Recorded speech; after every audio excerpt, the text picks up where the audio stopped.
198페이지, 조직신학 198페이지부터 보겠습니다. 지난번에 그리스도의 선제에 대한 부분을 공부하다가 중간에 198페이지까지 같이 살펴보았습니다. 이어서 그리스도의 선제에 대한 이야기를 같이 생각해 보겠습니다.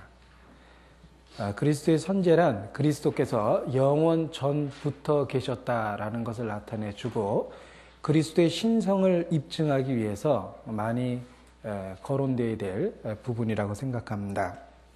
198페이지 큰 제목 굵게 인쇄한 부분을 보면 구약에서의 출현이 그의 선제와 영원성을 가르친다. 예수께서는 신약 시대에 이르러서 말씀이 육신이 되셨습니다. 어떤 순간에 말씀이 육신이 되셨지만 구약 시대에 그가 나타나셨다라는 기록이 있습니다. 그런 것을 통해서 성육신하기 이전에 이미 계셨었다라는 것을 우리가 알 수 있습니다. 198페이지 밑에서 5번째 줄입니다. 그리스도의 선제하심은 성경에서 성육하시기 이전에 그의 출현에 대해 기록하고 있는 많은 구절들에 의해서 더욱 잘 입증된다. 성경에 대해서는 종종 이러한 출현을 여호와의 사자가 나타난 것으로 밝히고 있다. 이런 사건들에 대한 언급들을 조금 자세히 살펴보면 이 사자는 그저 천사 가운데 하나에 불과한 것이 아니라 바로 하나님 자신이시라는 사실이 입증될 것이다. 또 다른 경우에는 예수께서 인간의 형상으로 나타나시지만 여호와의 사자로 간주되지 않기도 한다.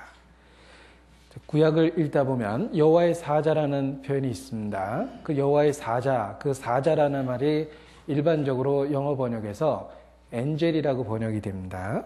그러나 그 엔젤이라는 문자적 의미에서의 천사가 아니라 여호와의 사자라는 말은 하나님의 임재가 나타나는 것을 여호와의 사자라고 합니다.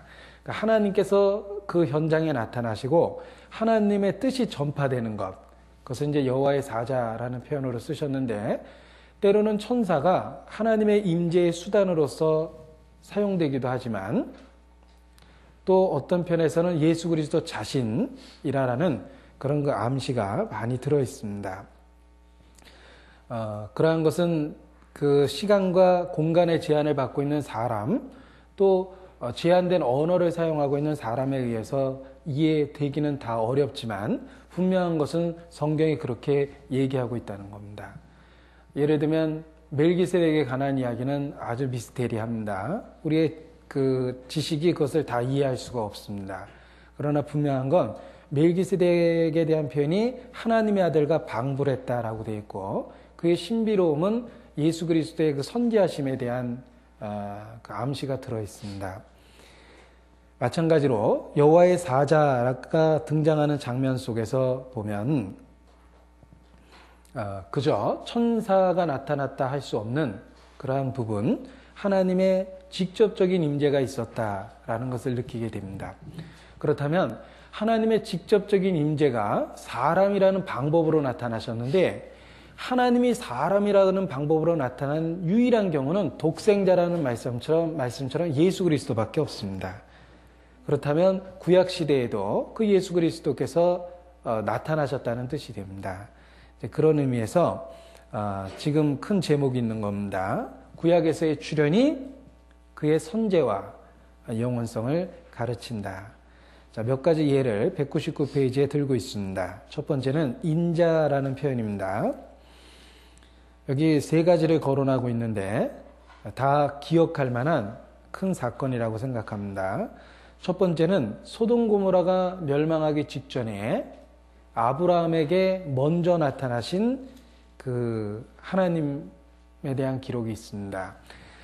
창세기 18장을 보시겠습니다.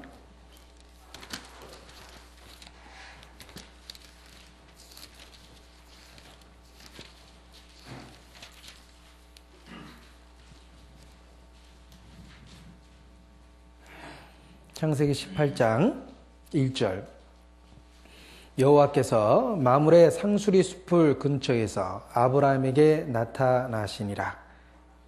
여호와께서 나타나셨습니다. 오정쯤에 그가 장막문에 앉았다가 눈을 들어 본즉 사람 셋이 맞은편에 섰는지라. 그래서 이 사람 셋이 나타났다라고 되어 있는데 그 중에 두 사람은 소돔 고모라로 파견되는 천사입니다. 그런데 한 사람이 남아서 아브라함과 대화를 합니다. 그때 여호와라든지 주라라든지 표현이 담겨 있고 그러면서의 대화가 기록되어 있습니다. 결국은 이 세 사람 중에 한 분은 바로 여호와, 사람의 모양으로 나타난 여호와시라는 것을 알 수 있습니다. 예수께서도 이 사건을 거론하시면서 요한복음 8장에 보면 아브라함이 나의 때 볼 것을 바라다가 마침내 보고 기뻐하였느니라. 내가 우리 조상 아브라함을 보았느냐. 뭐 이런 그 유대인과의 대화 속에서 이 사건을 언급하고 계십니다. 바로 여기 세 사람 중에 한 분이 남아 있었던 한 분이 여호와 또 주라고 일컬어지는 분이라는 걸 알 수 있습니다. 199페이지 중간 부분에서 바로 위에 부분부터 제가 읽겠습니다. 삼위일체 가운데 자신을 육체로 나타내 보이신 분은 유일하게 그리스도밖에 없으시므로 이 경우에는 바로 이 사람이 그리고 하나님이라고 불리우신 여호와의 사자가 실상은 삼위일체의 제위이신 예수 그리스도이셨음을 믿을 수밖에 없게 되는 것이다. 예수께서는 어느 때이든지 삼위일체 가운데 육체를 입으신 유일한 분이시다.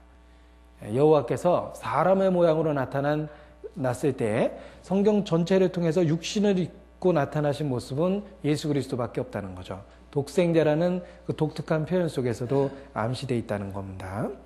그리고 이제 두 번째 사건은 바로 야곱이 씨름했던 그 천사와 씨름했던 그 사건입니다. 그런데 야곱이 그 사건 이후에 그 곳의 이름을 브니엘이라고 이름을 지었습니다. 그런데 그 브니엘이라는 이름의 뜻이 내가 하나님과 대면하여 보았다. 이런 그 의미를 담고 있습니다. 그리고 세 번째는 다니엘의 세 친구가 풀무불에 던져졌을 때 세 사람을 던졌는데 그 불 속에 네 사람이 왔다 갔다 했습니다. 그런데 네 사람이 불 가운데로 다니는데 상하지도 아니하였고 그 넷째의 모양은 뭐라고 그랬죠? 신들의 아들과 같도다 라는 표현을 썼는데 바로 다니엘의 세 친구가 던져진 풀무불 속에서 함께 다니셨던 분이 바로 예수 그리스도셨다 이렇게 이야기할 수 있습니다. 그런데 여기 왜 신의 아들이라고 그러지 않고 신들이라고 그랬느냐? 이 느부갓네살은 다신교 배경을 갖고 있습니다. 그래서 구약을 읽다 보면 그 다신교 배경을 갖고 있는 왕들이 하나님을 부를 때도 그렇게 그 신들이라는 표현으로 이렇게 사용하는 경우가 있습니다. 그래서 여기 그 복수형을 쓴 것은 다신교의 배경을 갖고 있는 이방 왕의 그 언어를 그대로 빌렸기 때문이다라고 이렇게 보통 이야기를 합니다. 200페이지입니다. 여호와의 사자, 성경에 여호와의 사자라는 모습으로 하나님의 임재가 표현된 곳이 많이 있는데 여호와의 사자가 바로 하나님이시라는 것에는 어떤 의문의 여지도 없다. 그가 나타나셨을 때 그것은 대개 하나님의 특별한 사역을 행하도록 위임을 받은 개인에게 나타나신 것이다. 자, 이 천사도 여호와의 사자라는 말로 불리워집니다. 이 천사는 하나님 말씀의 수행자죠. 따라서 하나님 말씀이 수행될 때 하나님의 임재가 있었다라는 표현을 씁니다. 예를 들면 어명이요, 어명을 받으시오 그렇다면 그 왕이 그 자리에 있는 것처럼 예복을 갖추고 나와서 그 어명을 받도록 되어 있습니다. 천사의 사역은 하나님의 임재를 나타냅니다. 그러나 여호와의 사자라는 그 표현 속에서 단지 천사만을 나타내는 것이 아니라 하나님이 직접적으로 계셨다라는 그런 표현이 많이 있다는 겁니다. 그 속에서 바로 사람의 모양으로 나타나신 예수 그리스도를 알 수 있다는 겁니다. 거기 도표로 잘 정리가 되어 있습니다. 여호와의 사자가 나타난 경우입니다. 하갈에게 나타났을 때, 쫓겨난 하갈에게 나타났을 때, 그 다음에 아브라함이 이삭을 바칠 때 여호와께서 친히 준비하신다. 그래서 여호와 이레라고 되어 있죠. 떨기나무 불꽃에서 모세에게 나타난 하나님입니다. 그 다음에 기드온에게, 그리고 삼손의 모친에게 당신의 이름이 누구니까 이렇게 물어보는 장면이 있죠.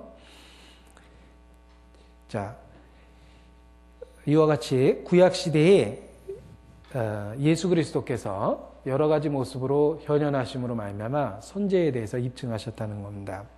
그리고 이러한 모습을 실제 우리의 생활 속에 적용하는 교훈이 그 밑에 있습니다. 200페이지 도표 밑에 패러그래프입니다. 그리스도께서 구약 전체에 걸쳐 사람들을 만나시고 또 나중에 신약에서는 이 세상에서 사람들 사이에서 일생을 보내신 것을 생각하면, 여기 이제 지금까지 한 얘기입니다. 그리스도께서 가지고 계신 열렬한 개인적 관심에 감명을 받지 않을 수 없다. 그리스도께서는 우리의 개인적 삶에 깊은 관심을 가지고 계시며 매일매일 우리에게 닥쳐오는 문제들과 결단에 개인적 관심을 가지고 계신다. 그가 과거에 존재하시면서 인간들의 일에 관심을 나타내셨으므로 오늘날에도 그는 우리의 문제점들에 대해 관심을 가지고 계신 것이 분명하다. 그는 우리의 삶에 관련되기를 원하신다. 자, 이 교리를 단지 설명한 것으로 끝난 게 아니죠. 그 교리를 현재 지금 나와 관련해서 이렇게 적용하고 있습니다. 따라서 이 그리스도께서 구약시대에 계셨다라는 사건을 단지 교리적 논술을 한 것이 아니라 과거에도 그랬다면 오늘날에 내게 개인적인 관심이 얼마나 많으시겠느냐라는 부분으로서 이렇게 교훈적인 부분으로 교리를 실제 생활로 연결시키고 있습니다. 자, 이런 것은 우리에게 훈련을 통해서 점점 익숙해지는 것이 필요하다고 생각합니다. 단지 성경을 설명했을 때에는 지식적인 공감을 합니다. 뭐 그렇지 라고 생각을 합니다. 그러나 그것을 생활하고 연결했을 때는 감정적인 공감을 이끌어내서 삶의 변화를 초래시킵니다.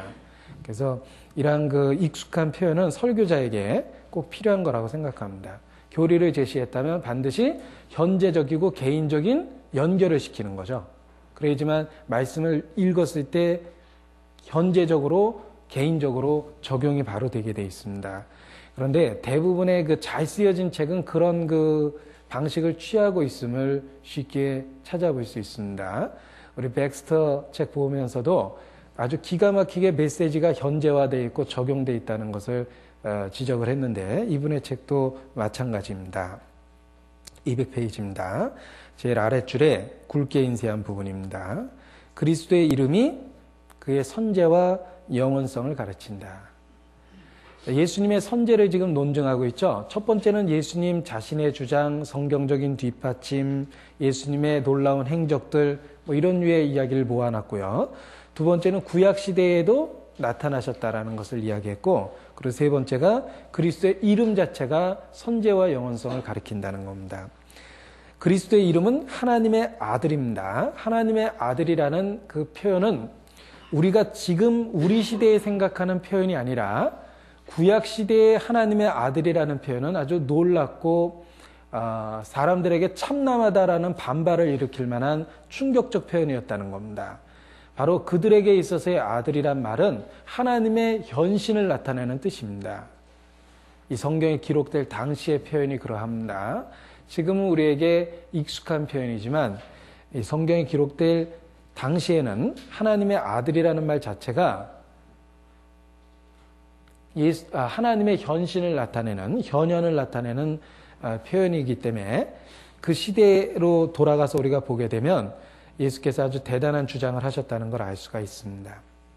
그리고 지난번 시간에 같이 본 건데 도대체 그리스도가 언제 선제했느냐라는 부분을 학자들이 여러 가지 견해를 이야기한다고 했을 때 201페이지 네 가지 견해가 이렇게 차례대로 언급이 돼가고 있습니다. 그래서 201페이지 첫 번째 패러그래프, 그러니까 위로부터 8번째 줄에 보면 어떤 성경 해석자들은 예수께서 언제 하나님의 아들이 되셨는지에 대해 의문을 제기한다. 그래놓고 네 가지가 있습니다. 첫 번째는 성육신 하실 때, 그러니까 성육신 하실 때가 언제냐? 수태를 예고할 때, 마리아에게 수태를 예고할 때, 너의 나실 자, 그 나실 바 거룩한 자는 하나님의 아들이라 일컬으리라 라는 표현을 통해서 바로 태어나는 순간에 하나님의 아들이 되셨다. 이렇게 이제 주장하는 사람이 있고요. 두 번째는 예수께서 세례 받으실 때 이는 내 사랑하는 아들이요 라고 하늘로부터 인증을 받으셨다 라고 주장해서 그때다 얘기합니다. 또 세 번째는 부활하셨을 때, 성결의 영으로는 죽은 자 가운데 부활하여 능력으로 하나님의 아들로 인정되셨으니 라는 표현 속에서 부활하셨을 때다라고 얘기하고요. 또 네 번째는 히브리서 1장 1절로 4절을 인용하면서 예수께서 승천하셨을 때 하나님의 아들이 되었다라고 주장한다. 자, 그러나 이러한 네 가지 견해는 다 그리스도의 영원성에 대한 무지에서부터 온 것이다. 성경에 예수 그리스도는 영원하심으로라는 표현이 있거든요. 그것은 그분이 영원전부터 선재했다. 그렇다면 언제 아들로 인정되셨느냐? 그건 영원 발생이다 라는 그 어려운 말로 설명을 합니다. 202페이지 그게 이제 설명이 되어 있습니다. 202페이지 첫 번째 패러그래프입니다. 여섯 번째 줄. 예수께서 언제 하나님의 아들이 되셨는지를 이해하는 데 핵심이 되는 요소는 시편 2장 7절에 기록된 날이라는 단어의 의미를 이해하는 것이다. 여기에서 날이라는 단어는 24시간을 가리키지 않는다. 하나님께서는 시간을 초월하여 살아계신다. 따라서 이 단어는 영원한 날을 의미한다. 내가 오늘날 내가 너를 낳았다라고 얘기했을 때 그 오늘날은 우리가 생각하는 24시간 그것이 아니라 영원의 한 특정한 그 때다라는 것입니다. 그래서 그리스도의 영원성을 이러한 단어로 설명을 합니다. 그래서 이것을 학문적으로 표현하여 영원 발생이라고 하며 그리스도께서 하나님의 아들이 되신 시간이란 결코 시간 속에서 존재하지 않는다. 그는 영원 전에 하나님의 아들이 되셨다는 겁니다. 그래서 여기에서 어느 날이라는 건 우리가 생각하는 24시간의 어느 날이 아니다. 영원한 시점에서의 어느 때다. 이렇게 얘기합니다. 태초에 말씀이 계시니라라는 것도요. 태초에라는 말이 하나의 시점을 딱 얘기하는 게 아니라 태초 이전부터라는 뜻이거든요. 요한복음 1장 1절이. 그런 의미에서의 그 영원에서의 한 날을 이야기하는 겁니다. 그리고 이제 독생자라는 그 독특한 표현을 쓰시고 계시는데 하나님의 독생자는 오직 한 분이시다. 따라서 현재 우리나라에서 자기가 하나님의 아들이라고 주장하고 있는 37명의 사람들은 다 거짓이다. 이렇게 얘기할 수 있죠. 독생자라는 표현은 하나님이 육신을 갖고 오신 것은 유일한 단 한 번의 경우라는 겁니다. 예수 그리스도 외에는 없다는 겁니다. 그래서 구약에서의 표현도 예수 그리스도 자신이라고 우리가 본 거죠. 왜냐하면 독생자, 역사 속에서 육신을 갖고 나타나신 것은 예수 그리스도 유일한 경우이다. 이렇게 이야기해서 독생자라는 독특한 용어를 사용해서 예수님의 선제를 입증을 합니다. 203페이지 결론 부분은 생활 속의 메시지를 적용시키고 있습니다. 그래서 밑에서 세 번째 줄 보면 203페이지 밑에서 세 번째 줄 보면은 그가 바로 하나님이시기 때문에 우리는 우리의 영원한 구원을 위해서뿐만 아니라 이 중요하죠. 우리가 매일매일 필요로 하는 보호를 위해서도 그를 신뢰할 수 있는 것이다. 나를 구원하셨고 천국에서 만나볼 뿐이 아니고 단지 그럴 뿐이 아니라 나를 구원하셔서 천국에서 만나볼 뿐만 아니라 바로 지금, 현재, 오늘 내 삶 속에서 도움을 주시는 살아있는 구세주라는 겁니다. 이제 그리스도의 선제를 이야기할 때 영원성을 이야기하게 되고 현재 나를 도우시는 분을 발견하게 된다는 거죠. 단지 곧 만나볼 예수 그리스도가 아니라 현재 나의 삶 속에서 역사하시는 구주를 이야기할 수 있는 교리적 근거가 됩니다. 204페이지입니다. 그리스도의 직분입니다. 자, 그리스도의 직분 그러면 세 가지를 기억할 수 있습니다. 첫 번째, 왕으로서의 그리스도. 두 번째, 선지자로서의 그리스도, 세 번째 제사장으로서의 그리스도입니다. 그래서 우리가 그리스도의 직분 그러면 일단은 그 세 가지를 기억해 보는 것이 필요하며, 이 세 가지 용어는 각각 우리와 큰 연관을 맺습니다. 첫 번째, 왕이신 그리스도 그러면 우리와 무슨 관련이 있습니까? 우리가 순종해야 될 위치에 있다라는 것을 가르쳐 줍니다. 그리고 두 번째는 그분의 놀라운 영광을 우리가 공유하시겠다라는 약속을 떠올릴 수 있습니다. 너희가 나와 더불어 왕 노릇하리다 그랬죠. 그러니까 우리는 순종해야 될 위치 속에 있으며 곧 그리스도와 더불어 왕 노릇할 영광을 약속받은 사람들이다. 이렇게 이제 그리스도의 직분을 이야기할 때 바로 우리와 연결이 됩니다. 두 번째로 그리스도께서 선지자였다라고 이야기했을 때 그럼 우리와 무슨 관련이 있냐? 우리를 가르쳐 주는 분이라는 거죠.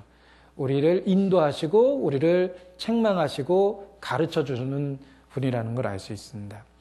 그리스도께서 제사장이 되셨다라고 얘기했을 때는 또 우리와 어떤 관련이 있느냐? 그리스도 예수는 영원히 계심으로 그 제사 직분도 갈리지 아니하며 그의 이름을 힘입어 나아가는 자들을 온전히 구원하실 수 있다. 현재 그리스도의 사역이 우리를 하나님 앞에 온전케 하고 있다는 것을 알 수가 있습니다. 이 직분은, 그리스도의 직분은 결국은 우리 자신과의 밀접한 관련이 있음을 알 수가 있습니다. 자, 그리스도라는 말의 정확한 문자적인 의미는 기름 부음을 받은 자라는 뜻입니다. 기름 부음을 받는 자는 구약시대의 셋이죠. 왕, 선지자, 제사장입니다.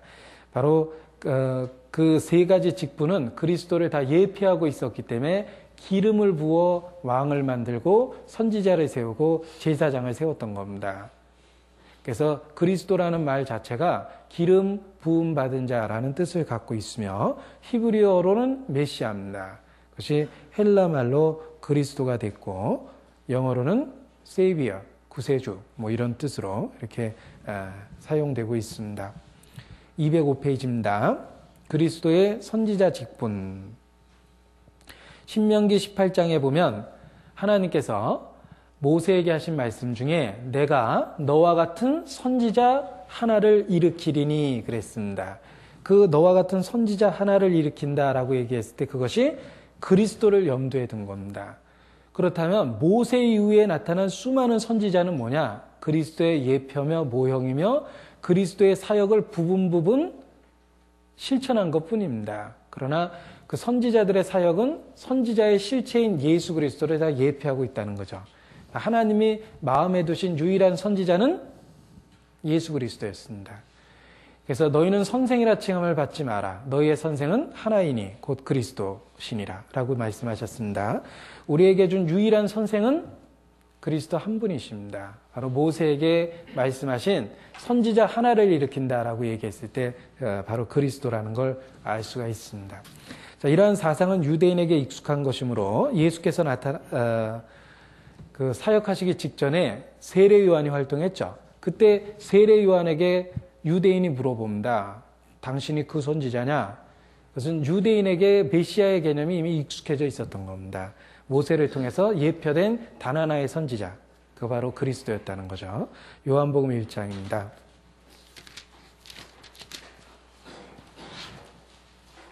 요한복음 1장 21절. 유대인들이 세례 요한에게 물어본 말입니다.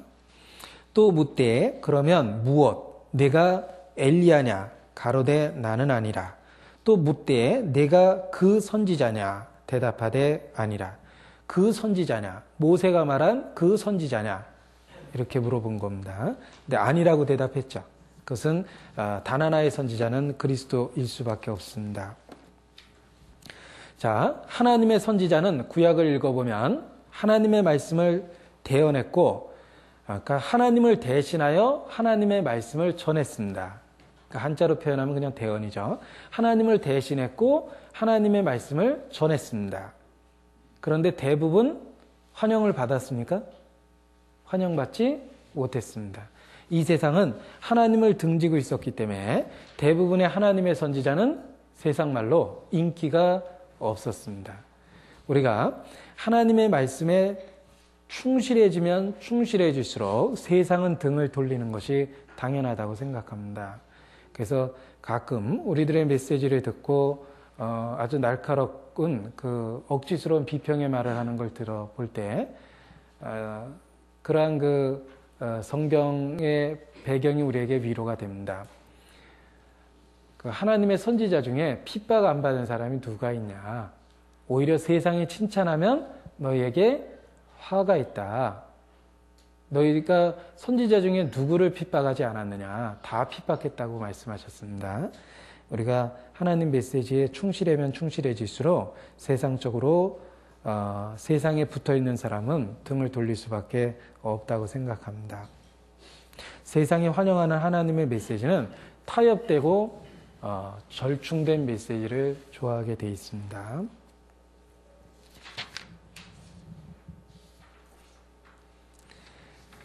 자, 선지자들은 하나님의 말씀을 대언을 했지만 예수 그리스도는 선지자 직분을 가지셨지만 아주 엄청난 차이가 있습니다. 선지자는 하나님의 말씀을 이렇게 대언했습니다. 여호와께서 가라스되 이스라엘아 들으라 여호와께서 말씀하시니라 여호와께서 가라스되.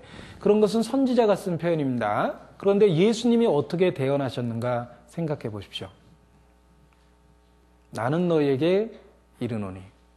그래서 이는 권세 있는 자의 말과 같다라고 유대인들이 수군댔습니다. 예수님은 하나님이 가라스되 이렇게 얘기한 게 아니고요. 나는 너희에게 이르노니 라는 직접적인 선포를 하셨습니다. 그 이유는 말씀이 육신 되신 분이기 때문에 그렇습니다. 그래서 옛적에 여러 부분 여러 모양으로 선지자들을 통하여 말씀하신 그 하나님께서 이제 마지막 때에 아들로서 말씀하셨으니 히브리서 1장 1절 부분에 그렇게 돼 있죠. 그것은 예수님 자신이 말씀이 된 하나님이기 때문에 그런 직접적인 선포가 가능했던 겁니다. 그래서 그 구약시대의 선지자의 메시지 전파 방법과는 다르다라는 걸 알 수 있습니다. 그리고 206페이지 아랫부분에 보면 예언자라는 굵은 글씨가 있습니다. 예언에 대해 생각하게 될 때 우리는 대개 장차 일어날 사건을 미리 말하는 것을 생각한다. 예언자의 역할로서 예수께서는 자신의 사역 기간 동안에 여러 번의 예언들을 말씀하셨다. 성령께서 임하실 것, 성령의 사역, 자신의 재림, 자신의 죽음, 장사, 부활, 장래일을 말씀하셨습니다. 자, 여기서 우리가 중요한 교훈 하나를 배울 수가 있습니다. 예언자들은 예언을 합니다. 그런데 그 예언의 내용이 무엇인지 보십시오. 예언의 내용은 하나님의 사역과 관련되어 있습니다. 그렇죠? 그런데 우리 시대에 계시받았다고 얘기하는 예언자들 있죠. 그들은 개인의 운세를 점칩니다. 우리 시대에 그 계시받았다고 하는 그 은사받았다는 사람들은요, 하나님의 사역과 관련된 예언이 아니고요. 엄청난 차이가 있어요. 개인의 운세를 점친다라는 거예요. 그건 굉장히 비성경적입니다. 그런데 이제 그게 마치 성령에 의해서 이루어지는 것처럼 그걸 주장하고 그렇습니다. 그래서 어느 교회 목사 사모님은 예언의 영을 받으셔서 그래서 건축 헌금한다라는 비명 아래 손님을 받습니다. 신당동 손님 들어오셔요. 그러면 뭐 사업 때문에 왔구만. 그래가지고 아주 용하다. 성령으로 그 예언하신다. 이래가지고 알려진 분이 있습니다. 그런데 성경적이지 않죠? 성경에서 말하는 예언은 하나님의 사역과 관련돼 있지 개인의 운세를 점치는 게 아닙니다. 그래서 뭐 어떤 성경적인 지혜와 조언을 구하는 것이 아니라 뭐 사업 운세나 개인의 신상에 관한 뭐 그런 것에 대한 그것을 이렇게 이야기하는 것, 그게 이제 성경적이지 않습니다. 단지 그런 상황을 살펴볼 수 있는 지혜를 성경을 통해 구해야 되는데 사람들은 기륭을 예측하는 그런 식의 그 예언을 요구하는 경우가 있잖아요. 그런 건 성경적이 아닙니다. 오히려 신명기 18장에 보면 사람의 기륭을 말하는 자는 여호와 보시기에 가증하니라 이렇게 말씀하셨습니다. 자, 206페이지에 또한 그리스도는 선지자였기 때문에 백성을 향한 설교자였으며 선포자였다. 이런 그 굵은 글씨가 있습니다.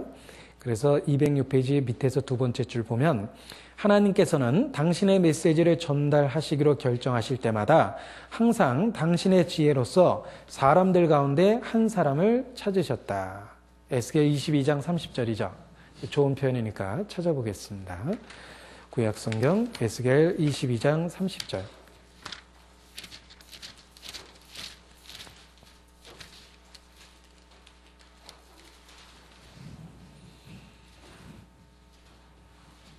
여기 유다의 멸망 원인을 말씀하고 계십니다. 이 땅을 위하여 성을 쌓으며 성 무너진 데를 막아서서 나로 멸하지 못하게 할 사람을 내가 그 가운데서 찾다가 얻지 못한 고로 내가 내 분으로 그 위에 쏟으며 내 진노의 불로 멸하며 그 행위대로 그 머리에 보응하였느니라. 나 주 여호와의 말이니라.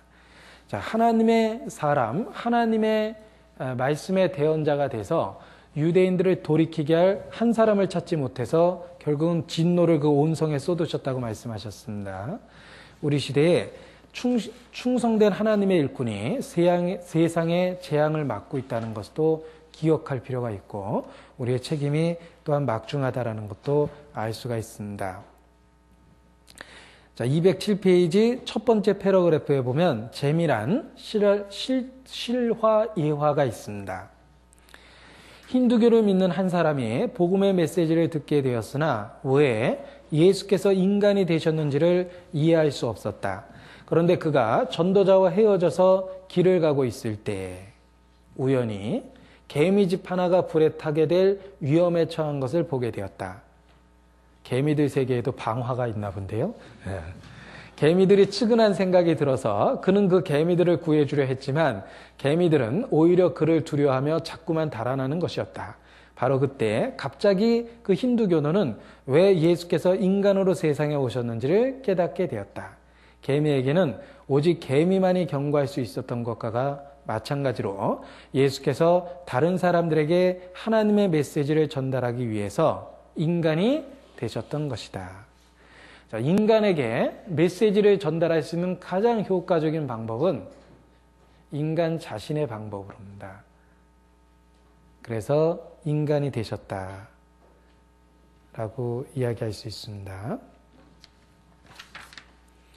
208페이지입니다. 그리스도의 제사장 직분입니다. 구약 성경에서 하나님께서 임명하신 두 번째 직분은 제사장의 직분이었는데 제사장의 중심적 기능은 하나님 앞에서 인간을 대표하는 것이다. 그 다음에 이스라엘의 대제사장이 하는 일은 하나님 앞에 나아가 백성을 중재하는 것이다. 대표하는 것, 중재하는 것도 있습니다. 제사장은 제단 위에 희생제물을 바치는 자로서 백성을 가르치기도 하였는데 희생제물을 바치는 자였죠? 그 다음에 백성을 가르치기도 했습니다. 그것이 제사장에게 주어진 가장 우선적인 직무는 아니었다. 가르치는 게 우선적인 건 아니라는 거죠. 왜냐하면 제사장이 해야 될 일은 가르침보다는 희생제물을 바치는 중재자였다는 겁니다. 하나님께서는 공의의 하나님이시지만 동시에 용서하시는 하나님이시기 때문에 백성들이 하나님께서 요구하시는 조건들을 충족시키기만 하면 제사장들은 백성들에게 하나님의 용서를 줄 수 있었다. 선지자들이 대개 하나님의 심판의 통로였다면 제사장들은 대개 하나님께서 용서를 주시는 통로였다. 그러니까 선지자는 하나님의 그 심판의 메시지를 전하고 또는 책망하고 그런 일이 주 임무였다면 제사장들은 주로 가르치는 임무보다는 하나님의 용서를 전달해주는 통로가 됐다는 겁니다. 그래서 그 선지자의 직분과 제사장의 직분이 조금 다르죠. 예수님은 그 두 가지 각각 다른 직분을 함께 취하셨다는 겁니다. 그래서 인간을 대표하고 인간을 중재하며 희생제물을 바치며 그리고 가르치기도 했지만 중요한 것은 그 하나님께서 용서를 주시는 통로가 된 제사장이었다. 이렇게 제사장의 역할과 그리스도의 역할을 설명을 하고 있습니다. 그런데 중요한 것은 예수께서 직접 우리의 제사장이 되실 때 사람이 됐죠. 사람이 됐기 때문에 우리의 긍휼, 그러니까 우리의 연약함을 긍휼히 여길 수 있는 것을 갖게 되신 겁니다. 그래서 208페이지 중간 부분에 보면 히브리서가 인용돼 있죠. 7장 25절이 인용돼 있는데 자기를 힘입어 하나님께 나아가는 자들을 온전히 구원하실 수 있으니 이는 그가 항상 살아서 저희를 위하여 간구하심이니라 라고 하였다. 우리의 대제사장으로서 예수께서는 끊임없이 우리를 위하여 중재하고 계신다. 보십시오. 그는 세상에서 사신 동안 우리와 똑같은 경험을 하셨기 때문에 우리가 인생 중에 만나는 문제점들을 이해하신다. 그는 우리의 연약함을 체휼하신다. 함께 동정하고 공감하고 계시다는 겁니다. 그가 육신을 갖고 계셨었기 때문에 그렇습니다. 자, 그는 세상에 사시는 동안 육신을 갖고 계셨기 때문에 우리와 똑같은 경험을 했습니다. 죄만 빼고. 육신의 연약함과 한계를 경험하셨기 때문에 우리가 인생 중에 만나는 문제들에 대해서 이해하실 수 있다는 겁니다. 자, 이거는요, 그리스도의 경험이며 또한 그리스도의 사역자의 경험이기도 한다고 생각합니다. 그리스도의 사역자가 아무런 유혹도 안 받고 아주 구별되고 보호된 곳에서만 생활하게 된다면 형제자매들이 살아가는 삶의 모습을 이해를 못합니다. 그런데 그리스도의 사역을 하고 있는 그리스도인 일꾼들은 실제로 똑같은 생활입니다.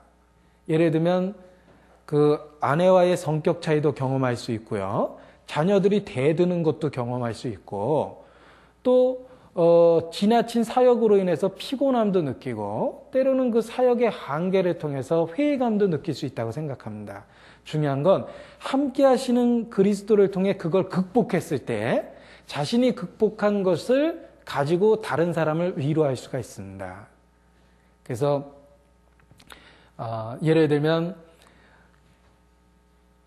그 어떤 유혹을 받는 그 일을 갖고 있는 분이 거기에 대한 상당한 고민 속에 있는데 그 유혹을 한 번도 경험해 보지 않으면 아주 냉정하고 차갑게 딱 얘기를 해버립니다.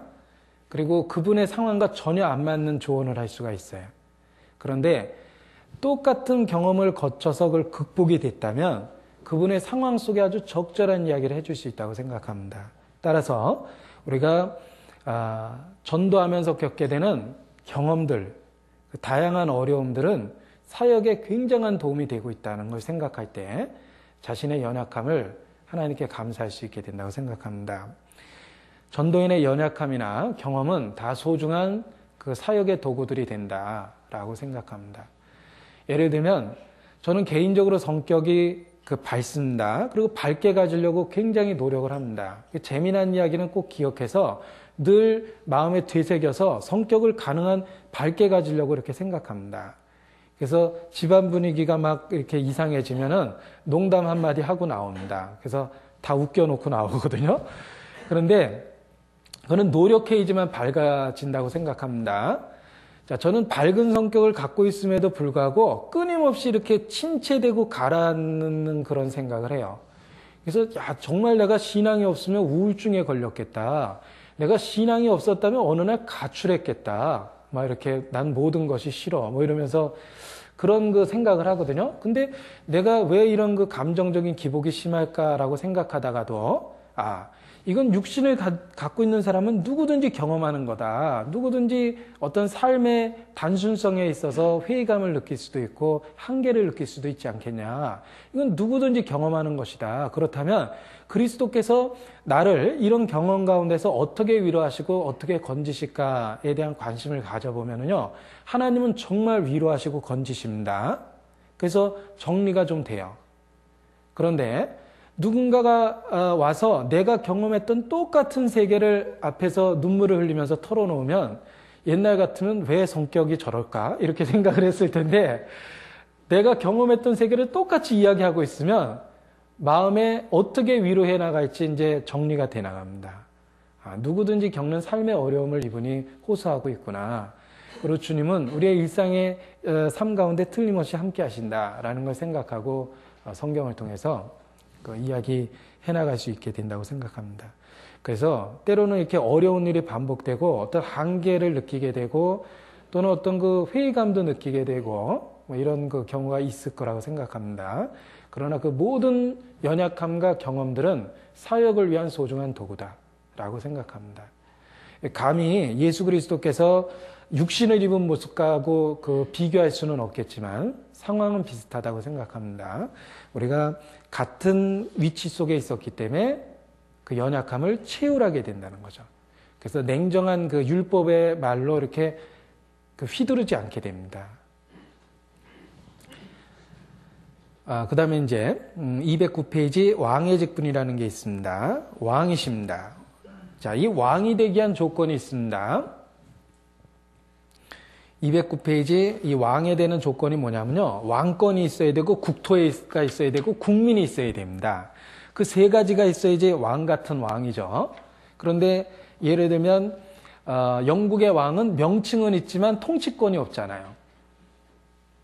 그는 그냥 그 사람들에게 추앙받고 상징적인 왕이 돼 있는 거지 어떤 실제의 통치권은 없거든요. 그는 왕이 아닙니다. 이 왕이 되려면 왕권이 있고 국토가 있고 국민이 있어야 되는데 예수 그리스도는 세 가지를 다 갖고 있다는 겁니다. 하나님으로부터 받은 만국의 왕, 만왕의 왕이십니다. 그리고 예수 그리스도는 왕권뿐만 아니라 내 나라는 이 세상에 속한 것이 아니라라는 표현 속에서 그 왕국이 있음을 부인하지 않으셨다는 거죠. 단지 이 세상에 속한 것이 아니다라고만 얘기하신 겁니다. 그래서 그리스도는 왕으로서의 왕국을 갖고 계십니다. 그리고 세 번째는 국민을 갖고 있죠. 그래서 땅에 있는 자들과 땅 아래에 있는 자들, 하늘에 있는 자들, 그 모든 자들로 예수 그리스도 앞에 무릎을 꿇게 하고 예수 그리스도를 주라 이렇게 시인하게 만들었다 그랬습니다. 결국은 예수 그리스도는 모든 자의 왕이십니다. 하늘에 있는 자, 땅 위에 있는 자, 땅 아래에 있는 자.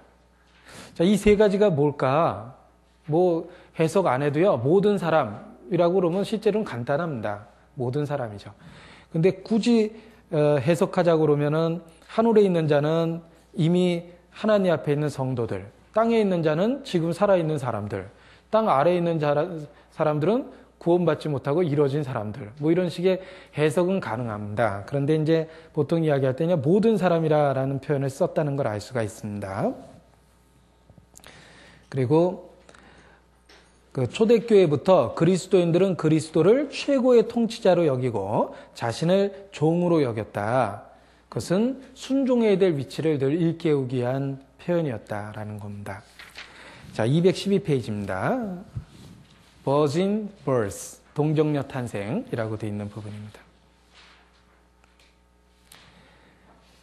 자, 우리 전도인실에서 새로 구입한 책 중에 칼빈의 기독교 강요를 구입을 해서 그 뒤에 꽂아놨습니다. 참조하시면 좋겠는데 그 책이 우리에게 도움이 되는 것 중에 하나는 영한대역입니다. 그래서 영한대역이기 때문에 우리가 많이 쓰는 용어를 보통 그 보편적인 언어인 영어로 어떤 단어를 쓰는지가 이렇게 잘 정리되어 있어요. 그래서 그 영한대역이 그 우리가 많이 쓰는 그 특별한 신학적 용어가 있잖아요. 그런 신학적 용어를 영어로 어떤 단어를 쓰는가를 알 수 있기 때문에 그 영한대역이 도움이 된다고 생각합니다. 동정녀 탄생, 버진 버스라고 그럽니다. 이 동정녀 탄생, 즉 처녀 탄생은 태생을 말하는 것이 아니고 세상으로 오신 방법일 뿐이다 라는 말로 설명을 합니다. 그래서 예수께서 세상에 오신 방법으로서의 동정녀 탄생이다 라는 뜻입니다. 그 전에는 없었다가 이때 탄생해서 존재하게 됐다는 뜻이 아니라는 거예요. 태생을 말하는 것이 아니라 세상으로 오신 방법이다. 그렇게 설명할 수 있습니다. 서론 부분입니다. 금세기 초 자유주의 신학자들은 예수 그리스도의 동정녀 탄생을 부인하고 있었다. 자, 역사를 살펴보면 초대교회부터 지금부터 150년 전까지, 자, 초대교회부터 150년 전까지는 동정녀 탄생을 거의 부인하지 않았습니다. 거의라는 말은 몇몇의 드러난 이단 빼놓고 모든 신실한 그리스도인은 동정녀 탄생을 신앙의 가장 핵심이라고 여겼습니다. 그런데 150년 전부터 자유주의가 태동하면서 비로소 동정녀 탄생에 대한 의문을 제기했다는 거예요. 그는 마지막 배도의 시대를 살아가고 있는 우리에게 나타난 배도의 교리라는 겁니다. 앞서간 모든 그리스도인은 수천 년 동안 그리스도의 동정녀 탄생을 결코 의심하거나 회의하지 않았다라는 것을 역사를 통해서 분명하게 알 수 있습니다. 동정녀 탄생을 부인한 교리는 150년 전부터 나타났다. 이렇게 이야기할 수 있습니다. 바로 점점 배도의 시대에도 다가가고 있기 때문에 근본적 교리를 부인하는 사람들이 생긴다고 생각합니다. 자, 그들 자유주의 신학자들은 인본주의적 태도를 취합니다. 인본주의란 무엇이냐면 초자연적인 걸 부인하는 겁니다. 그게 이제 인본주의예요. 세 번째 줄입니다. 인본주의적 입장은 초자연적인 태도로 성경에 접근하는 것을 반대하는 입장을 취했다. 자, 이건 아주 어리석은 겁니다. 왜냐하면 우리의 탄생, 우리의 생명, 이 대자연 자체가 가만히 생각해 보면 초자연적이거든요. 이 세상에서 일어나는 모든 일들은 초자연적인 겁니다. 저런 엄청난 불덩어리가 공중에 떠오르고 있다는 거, 일정한 그 패턴을 가지고 정교한 법칙을 갖고 떠오르고 있다는 것 자체가 초자연적입니다. 만일 태양을 한 번도 보지 못하고 듣지도 못한 사람에게 태양에 대해서 설명하면 안 믿을 거예요. 그건 초자연적인 거거든요. 예를 들면 태양에 대해서 전혀 듣지도 보지도 못했던 장님에게 태양을 설명해 보죠. 엄청난 불덩어리가 수천 년 동안 타오르고 있다. 그것이 1억 5천만 킬로 바깥 우주에 있는데 그것이 일정한 법칙을 갖고 떠오르고 그 열에 의해서 우리가 이렇게 따뜻함을 느끼고 있다라고 설명한다면 도무지 믿지 못할 겁니다.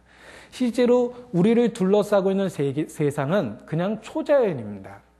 내가 이렇게 말하고 생각하고 움직이고 보고 듣고 하는 모든 것 자체가 초자연적이죠.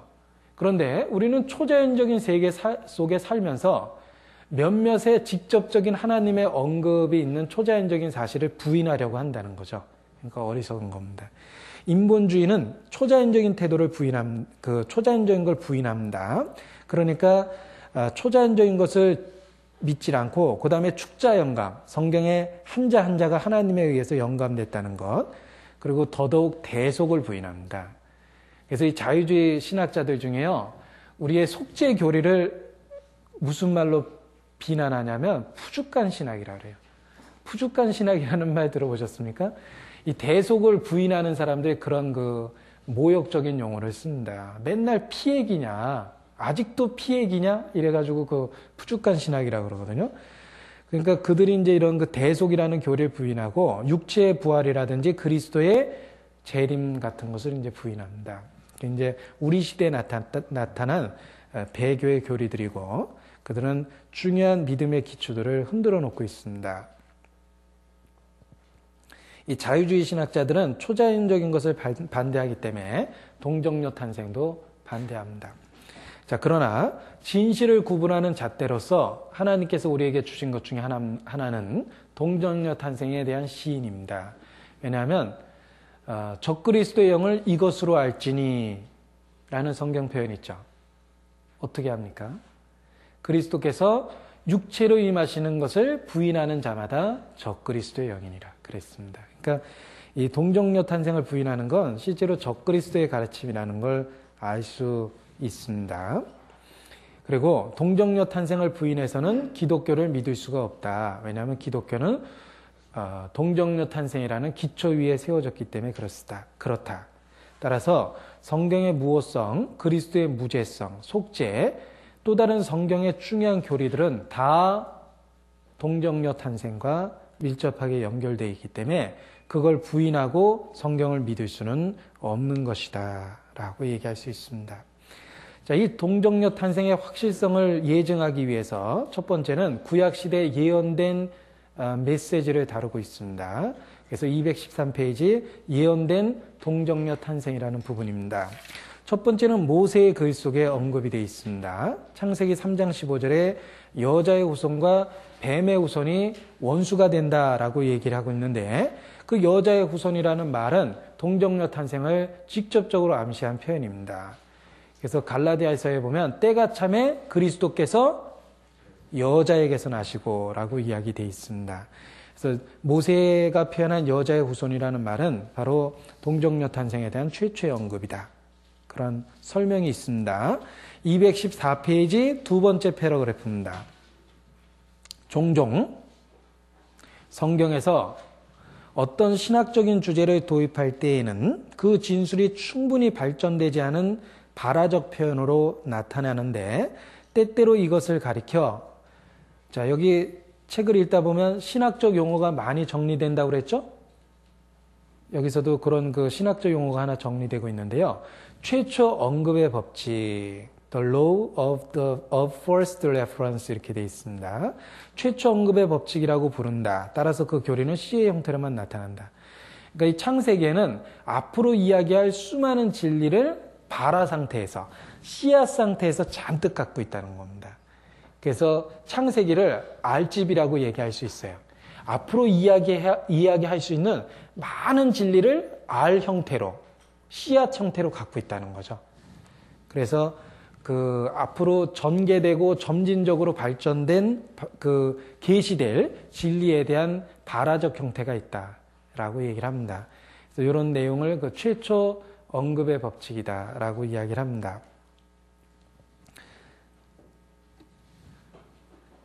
그리고 또 그 모세의 글에 보면 아브라함에게 하신 말씀 중에 내 씨로 말미암아 그 복을 받는다라는 표현이 있는데 그 씨가 단수라는 거예요. 자손은 실제로 많이 있는데 왜 단수를 얘기했냐? 그 자손, 딱 한 사람의 자손, 바로 아브라함의 계통으로 오실 예수 그리스도를 나타냈다라고 얘기하는데요. 이런 것들이 이제 다 그 최초 언급의 원칙 속에 하나 들어가는 겁니다. 자, 아무튼 모세에게 해주신 말씀 속에 동정녀 탄생이 암시되어 있다. 두 번째, 이사야. 처녀에게 잉태한다고 되어 있죠. 처녀가 아들을 낳으리니라고 했을 때 그 처녀라는 말이 히브리 말로는 알마인데 이 알마가 그 젊은 처녀라는 말이기 때문에 결혼한 사람도 되고 안 한 사람도 될 수 있다. 단어적으로는. 그러나 문맥을 통해서 보면 동정녀 탄생임에 틀림없다. 그래서 표징이 되고 있는 것이다. 따라서 70인역 BC 250년 번역된 헬라어로 번역된 70인역 셉투아긴트라고 그러죠. 그 70인역에서 이 알마라는 단어를 어떻게 번역했냐면 오직 처녀라는 단어로만 쓰일 수 있는 특별한 단어로 번역을 했다는 겁니다. 그러니까 유대인들도 이 알마라는 말이 동정녀라는 말로 쓰였다는 걸 확실히 알았기 때문에 70인역에서 어떤 단어를 사용했냐면 216페이지 여섯 번째 줄 나오거든요. 70인 경에는 동정녀로만 번역될 수 있는 헬라어 단어인 파르테노스라는 단어를 사용했다 그랬습니다. 그 파르테노스라는 단어는 오직 동정녀만을 의미할 수 있는 특별한 헬라어 단어다. 그런데 70인역에서 바로 그 단어를 사용했고 신약도 70인역을 인용하고 있기 때문에 역시 동정녀 탄생을 입증하고 있다는 겁니다. 그 다음에 역사 속의 동정녀 탄생은 신약시대의 이야기입니다. 216페이지에 거론되어 있습니다. 자, 어떤 사람은 이렇게 이야기합니다. 사복음서를 기록한 4명의 기자 중에 마태와 누가는 동정녀 탄생을 언급했다.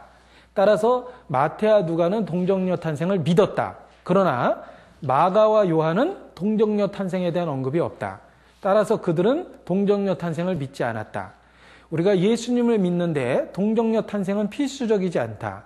왜냐하면 우리도 마가나 요한처럼 전혀 동정녀 탄생을 믿지 않고도 그리스도를 믿을 수 있다. 요런 게 이제 자유주의 신학이에요. 근데 얼핏 들으면 굉장히 그럴듯하죠. 그런데 마가나 요한이 그 동정녀 탄생을 언급하지 않았다고 그래서 동정녀 탄생을 부인했다는 의미로 받아들이는 건 논리적 비약입니다, 일단은. 그리고 또 하나는요. 왜 마가와 요한이 동정녀 탄생에 대한 기록 부분을 생략했을까? 마가는 종으로 오시는 예수 그리스도를 주로 기록했습니다. 종은 족보가 없습니다. 종은 족보가 없습니다. 따라서 예수님 탄생에 대한 기록이 종으로 오시는 예수 그리스도를 언급하면서 생략된 겁니다. 그럼 요한은 왜 예수 그리스도에 대한 족보를 생략했느냐? 요한은 하나님의 아들로서의 예수 그리스도를 설명했습니다. 하나님의 아들은 족보가 없습니다. 시작도 없고 끝도 없고 아비도 없고 어미도 없다 그랬죠? 하나님의 아들은 시작과 끝이 없습니다. 그래서 족보를 빼놓은 거예요. 그래서 마태는 왕으로 오시는 예수 그리스도를 설명했기 때문에 왕은 계보와 족보가 필요합니다. 누가는 인자로서의 예수 그리스도를 설명했기 때문에 인간적인 혈통을 설명을 했습니다. 그러나 종과 하나님으로서 예수 그리스도를 묘사한 마가 요한에게 있어서는 그 출생에 대한 부분이 생략된 거죠. 자, 이렇게 해석하는 게 훨씬 더 올바른 해석이라는 것을 알 수가 있습니다. 자, 마태도 분명하게 뭐 요셉의 아들이라든지 그들의 아들이라고 얘기를 하지 않고 her son, 그녀의 아들이라 이렇게 해서 분명하게 그 동정녀 탄생을 여러 가지 방법으로 언급하고 있습니다. 누가도 역시 아주 자세히 그 동정녀 탄생에 대해서 거론하고 있습니다. 그리고 바울도 때가 참에 여자에게서 나게 하셨다라는 표현 속에서 동정녀 탄생에 대한 그 이야기를 역시 언급하고 있습니다. 그렇다면 왜 동정녀 탄생이 중요하냐? 그것은 219페이지 정리되어 있습니다. 그리스도의 동정녀 탄생은 그리스도의 무죄성을 입증하기 위한 것이며 그리스도의 무죄성을 입증해야지만 대속의 제물이 될 수가 있는 거예요. 자, 그렇다면 그리스도가 죄가 없다라는 것을 어느 성경 구절로 입증하시겠습니까? 거기 4가지 구절이 인용되어 있는데 다 외워야 될 구절이라고 생각합니다. 그리스도는 죄를 알지도 못하신 자였다. 그에게는 죄가 없느니라. 그리스도는 죄를 범치 아니하셨다. 또 그에게는 죄가 없느니라. 자, 이러한 표현 4가지가 그리스도 무죄에 대한 명확한 표현입니다. 그래서 대개 복음을 설명할 때 그리스도의 무죄성을 이야기할 때 자주 이야기합니다. 그가 죄가 없으신 자로 우리를 대신하여 죄가 되었다, 제물이 되었다라는 죄를 삼으셨다라는 이야기할 때 그가 죄가 없었다라는 구절을 입증을 해야 되거든요. 그런데 이 4가지 구절이 아주 명확한 표현이기 때문에 언급을 합니다. 그리스도의 그 무죄성을 입증하기 위해서 우리는 더욱 그 동정녀 탄생에 대한 신앙을 분명히 해야 됩니다. 221페이지에 무호성, 만일 동정녀 탄생을 부인한다면 신약성경 66권 중에 22권 내지 23권은 믿을 수 없게 된대요. 왜냐하면 22권 내지 23권이 동정녀 탄생을 언급했기 때문에 그걸 부인하면 성경을 많이 빼버려야 되는 거죠. 그리고 하나님의 초자연적인 능력을 생각할 때 동정녀 탄생이 불가능하겠냐? 얼마든지 가능하다는 겁니다. 그리고 역시 222페이지 결론 부분 보면은요, 동정녀 탄생이라는 교리를 설명했지만 생활하고 연결시켜 놓고 있습니다. 자, 마리아는 그 처녀의 몸으로 잉태함으로 인해서 많은 어려움과 그 주변의 눈총을 받아야 됐습니다. 그러나 그는 그것을 감수하면서 주의 여종임에 주의 계집종이오니 말씀대로 내게 이루어지리이다라고 받아들였습니다. 이 마리아의 이러한 응답은 자신의 삶을 철저하게 포기한 겁니다. 따라서 우리도 그리스도를 믿음에 있어서 우리의 신앙을 고백함에 있어서 혹 세상적인 비난과 따돌림을 받을 수 있지만 우리는 마리아와 같은 태도로서 자신의 삶을 포기하고 하나님의 말씀 앞에 순종의 태도를 취해야 한다.